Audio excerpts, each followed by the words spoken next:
जय हिंद दोस्तों, स्वागत है आपको हमारा यूट्यूब चैनल इस राहुल मैथ पे।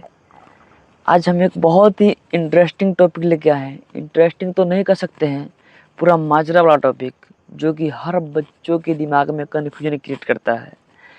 थंबनेल देख के ही पता चला होगा इसमें हम किस चीज़ पे डिस्कशन करने वाले हैं। तो अभी हम देखेंगे कि कंपटीशन एग्ज़ाम या फिर कंपटीशन कोई भी सरकारी गवर्नमेंट जॉब का मैथ काहे नहीं बनता है, इसका न बनने का कारण क्या है। इसका न बनने का कारण मेरे भाई क्या है जानते हो? एक ही कारण है, एक क्यों कीड़ा है जो कि बनने नहीं देता है, वो है बेसिक मैथ। बच्चा में हम लोग 9th 10th 8वां 7वां में पढ़ने के बजाय खूब खेलते हैं। गिल्ली डंडा खेलिए, गोली गोली खेलिए, गोलपात खेलिए, बहुत सारा खेल होता है हमारे गाँव देहात में जो हम लोग खेलते हैं। पढ़ाई को वैल्यू देते हैं नहीं। जब बाद में मैट्रिक इंटर करते हैं तब पता चलता है कि या तो कमाए जाओ ना तो पढ़ के कोई नौकरी लो। क्योंकि भाई मिडिल क्लास से बिलोंग करोगे तो कमाना तो पड़ेगा ही। आपके पापा कोई राजा महाराजा नहीं होते हैं जो कि अच्छा से आपको बड़ा गाड़ी बड़ा घर अच्छा से पढ़ा सकते हैं लॉन्ग टाइम के लिए। ज़्यादा से ज़्यादा 2 साल 3 साल तक पढ़ाएंगे और उसमें भी आपका बेसिक पूरा कमज़ोर होता है, बेसिक पढ़ते नहीं हैं। इसका एक ही कारण होता है बेसिक। अगर आपका बेसिक मजबूत है तो कंपटीशन का हर एग्जाम का मैथ बनेगा।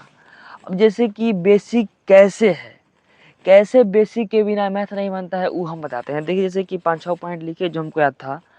अब मान लीजिए कोई क्वेश्चन आ गया जिसमें गुणनखंड निकालने का ज़रूरत है, वहाँ पे टीचर आपको गुणनखंड निकालना नहीं सिखाएंगे।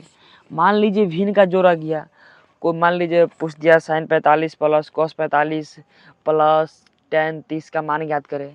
अब वहाँ पे आएगा 1/2 रूट, चाहे कुछ भी आएगा, वहाँ पे बटा पर का जोड़ आएगा। उसमें आपको शिक्षक ये नहीं बताएंगे कि बटा पर का जोड़ निकालने के लिए पहले आप लघुत्तम लो, लघुत्तम से काटो, उसके बाद जोड़ निकालो, उसके बाद ऐसे करो। वो सीधा जोड़ करेंगे। दशमलव का जोड़, मान लीजिए कोई क्वेश्चन में दशमलव का जोड़ आ गया, उसमें आपको टीचर ये नहीं बताएंगे कि पहले दशमलव मिलाओ, इसके सामने संख्या लिखो, इसके ये लिखो, फन्ना ढेकान जो होता है। उसके बाद त्रिभुज का भुजा निकालना है, मान लीजिए पाइथागोरस महाराज वाला फॉर्मूला तो बता भी देंगे, वो भी नहीं बताएंगे। क्योंकि आपको ये सब बेसिक में पढ़ना होता है। पाइथागोरस जैसे कि समकोण त्रिभुज का कर्ण दे दिया, लंब दे दिया, आधार पूछ दिया, कुछ भी पूछ दिया, ये सब 10वां का है। ये त्रिभुज का भुजा 10वां का है। और यहाँ पे देखिए प्रतिशत हो गया, प्रतिशत निकालना तो खैर बता भी देंगे, लेकिन आपको मालूम है ना है यहाँ पे ई क्या है, ये आपको मालूम है ना है, फिर कैसे होगा। तो ज़रूरी होता है बेसिक। यहाँ पे देखिए स्क्वायर, आपको स्क्वायर याद रहना चाहिए 1 से 20 50 तक, 1 से 100 तक, कम से कम 100 तक नहीं तो कम से कम 1 से 50 तक स्क्वायर याद रहना चाहिए। क्योंकि आपको वहाँ गुना करने के लिए आ गया, मान लीजिए 27 गुने 27। अब वहाँ पे आप 27 में 27 से गुना करेंगे, ऐसे 7 7 49 के 9 हासिल 4 7 दूनी के 18 हो गया, परीक्षा यहीं खत्म।